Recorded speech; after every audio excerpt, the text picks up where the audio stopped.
brand new games, release dates for games we've been waiting for, and some Quest 2 updates. That's what we're talking about this weekend. Let's jump right in.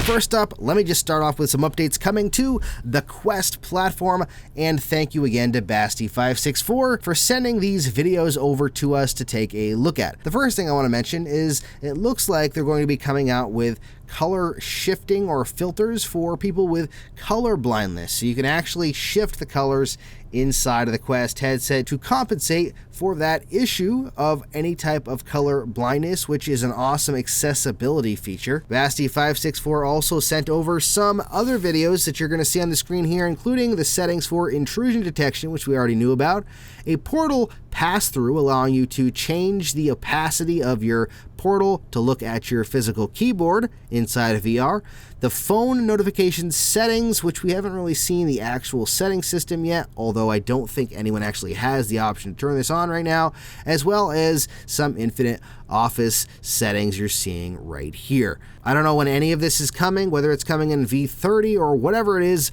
but I know that it will be coming, and it's very interesting to continue to see updates coming for the Quest platform in such a short period of time. A little while ago on Reddit, there was a discussion going on about upcoming big studio titles for the Quest platform, and a Reddit user was asking some questions, and one of the executive producers from Oculus got on and said, "I can't say for sure when the announcements will happen, but there are several long-term projects being produced by the studio's team that have yet to be revealed," which is already encouraging in and of itself. But another Reddit user came back and said, okay, can we ask this? These long-term projects that have yet to be revealed, are any of them for Quest 2 or are they for future hardware? The executive producer came back and said the long-term studio projects I referred to are all targeting Quest 2. Now this tells us two different things. Number one, it tells us they're focusing on the Quest platform with some larger titles that have yet to be announced, which I'm very curious about and excited to see exactly what they have planned, which means that they're not bringing those games to PCVR, or at least not exclusively anyways. And second of all, it also tells us that regardless of whether we get new hardware anytime soon, these games are being developed for the Quest 2 platform, and at least for the foreseeable future, even with projects that have yet to be announced, the Quest 2 will be supported, so we won't be seeing any Quest Pro exclusive type games. Another quick update that was mentioned on Road to VR is the fact that there might be a third-person spectator mode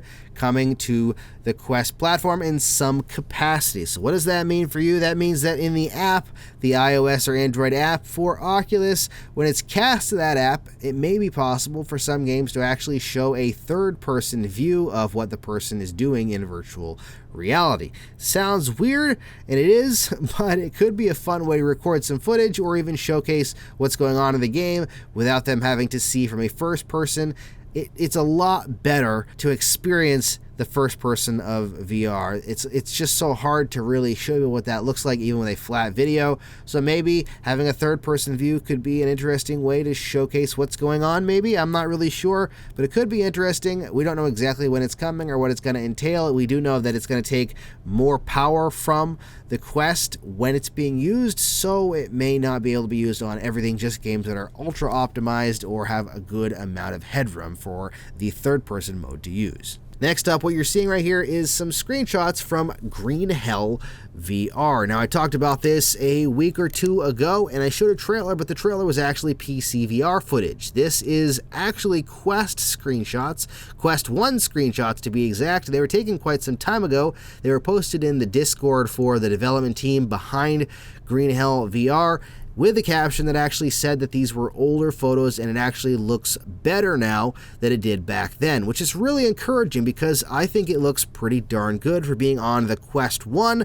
so I'm curious to see if they've done any optimizations for the Quest 2 or anything like that and how far they've come on the visuals.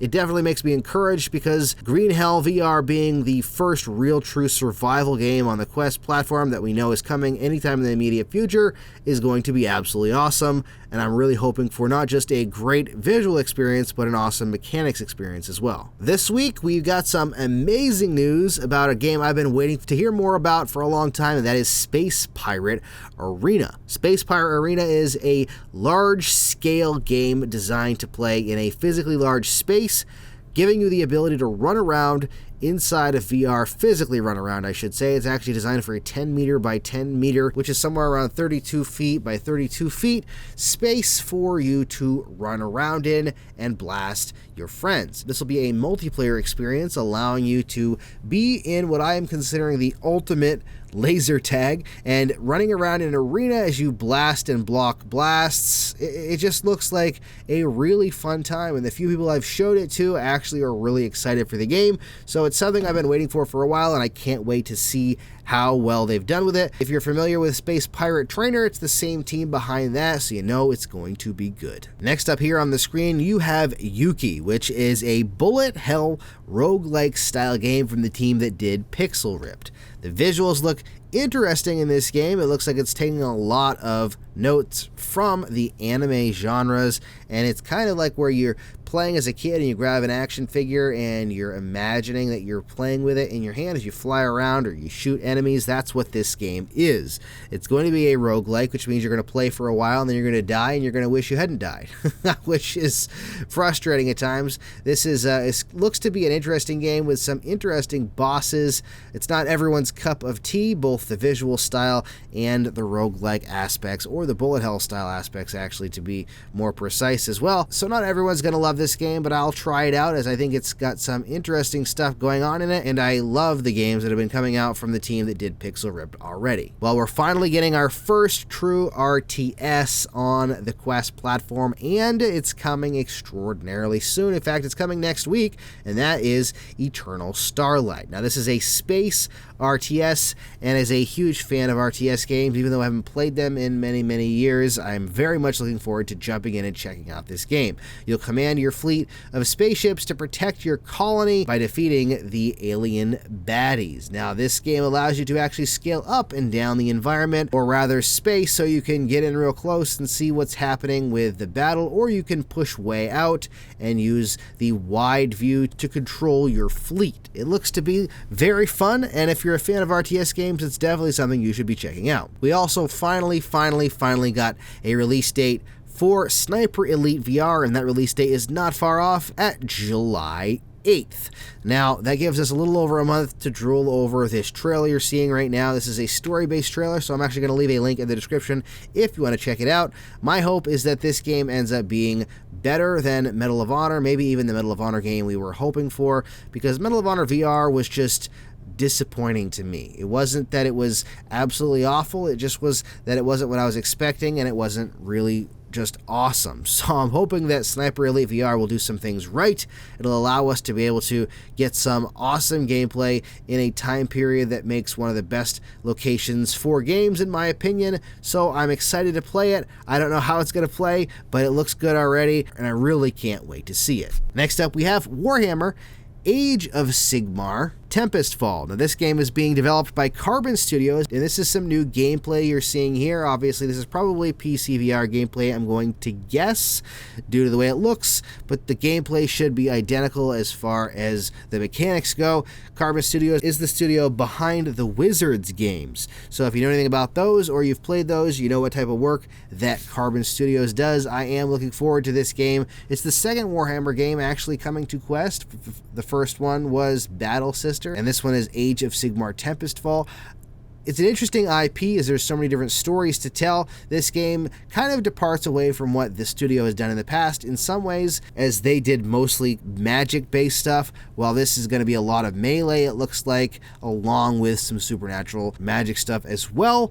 All I know is that I'm looking forward to playing it. The setting looks interesting, and if the gameplay works half as well as this game looks in this gameplay video, then it's going to be a blast to play. Gravity Lab, the game on the Quest platform, is getting an update, and it looks to be a very interesting one. This video was posted on Twitter asking if people thought they knew what this device was. I'm going to guess it's some sort of portal, as because you're seeing now, you can actually see some sort of alternative reality, it looks like, kind of like the Upside Down or something like that from Stranger Things. So I'm curious to see exactly what this does, how it works, how it plays. I will definitely be playing it, but I'm not sure how well I'll do, as my tiny little brain sometimes doesn't like to pick up the solutions to some of these puzzles.